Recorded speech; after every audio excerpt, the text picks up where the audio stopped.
நம் இருவருக்கும் திருமணம் எவ்வளவு அழகாக நடத்தினார்கள் உன்னுடைய தாய் தந்தையினர். ஆஹா, அறுசவை உணவு படைத்து அழகிய பந்தலிட்டு அலங்கார தோரணங்களுடன் மிகவும் சீரும் சிறப்புமாக நமக்கு திருமணம் நடத்தி வைத்தார்கள். மிக்க மகிழ்ச்சி அடைகின்றேன் பொன்மாலை. இருந்தாலும் எனக்கு ஒரு சந்தேகம் பொன்மாலை. அந்த சந்தேகத்தை நீதான் நிவர்த்தி செய்து வைக்க வேண்டும். ஆமாம், என்ன சந்தேகம் என்றால், அகில 56 தேசத்து மன்னர்கள் அனைவரும் அரியணையில் அழகாக வீட்டிருக்கிறார்கள். அவர்களையெல்லாம் விட்டுவிட்டு என்னை உன்னுடைய மணவாளனாக தேர்ந்தெடுத்தாயே, அதன் காரணம் என்ன? இது எனக்கு தெரிய வேண்டும். ஆமாம்,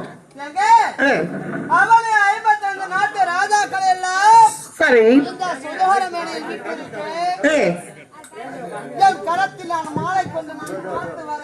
பார்த்து வர. ஹலோ சுபாங்கி, இந்த மைக் வாங்கிக்கவா. நான் பார்த்து வர எனக்கு யாரையும் பிடிக்கவில்லை. அப்படியா? காரணம் யாரும்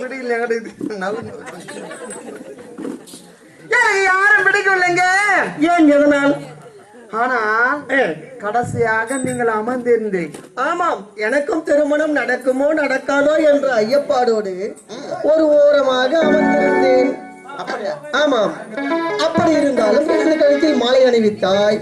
அதன் காரணம் என்ன?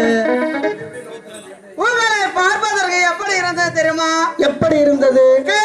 உதயமாகுடைய சூரிய நாராயணத்தை எப்படி பொன் நிறம்போல தோன்றுகின்றாரோ, ஆமாம், அத்தமிழ் போல இருந்து உங்களுடைய முகமானது விடியற் காலையில் பொன்முறவோ கரகரகர சூரிய பகவான். ஆமா, அதை போல இருந்தேன். அதே போல இருந்தது. சரி, அது மட்டும் தானா? இன்னொன்னு இருக்கு. இன்னும் என்ன? உங்கள் காதல இருக்கக்கூடிய குண்டலமானது என் மனதை கவர்ந்தது. ஆமா, அது மட்டும் தானா? இன்னொன்று இருக்கு. இன்னும் என்ன? மார்பில் இருக்கக்கூடிய கவசமானது என்னை வாவா என்று உரைத்தது. அப்படியா? அதனால உன்னை அருகாமல் வந்தேன், கைத்தில் மாலையிட்டேன். ஓஹோ, உன்னையும் திருமணம் செய்து கொண்டேன். பொன்மாலை, நீ அழகில் தான் சிறந்தவள் என்று நான் எண்ணியிருந்தேன். ஆனால் அறிவிலும் சிறந்து விளங்குகின்றாய். அப்படியா? ஆமாம், மேலோட்டமாக ஒருவர் அழகை பார்த்து ரசிக்காமல் அங்கத்தை ரசித்திருக்கின்றாயே, உன்னுடைய அறிவிற்கு என்னுடைய வணக்கம். அப்படியாங்க? ஆமா. பொன்மாலை, இப்படி இதை தவிர்த்து வேறு ஒன்றும் இல்லையே. மணவாளனாக தேர்ந்தெடுப்பதற்கு இத்தகுதிதான் போதும் என்று நீ என்னை எண்ணி விட்டாய். ஆமா, அவ்வளவுதானே? இதில் எந்த விதமான சந்தேகமும் இல்லை. சரி, அதை விடு.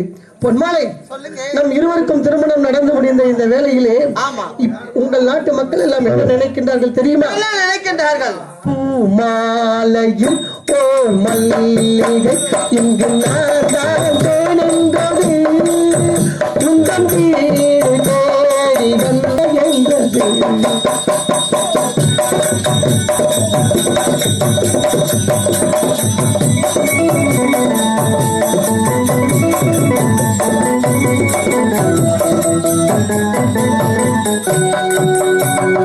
So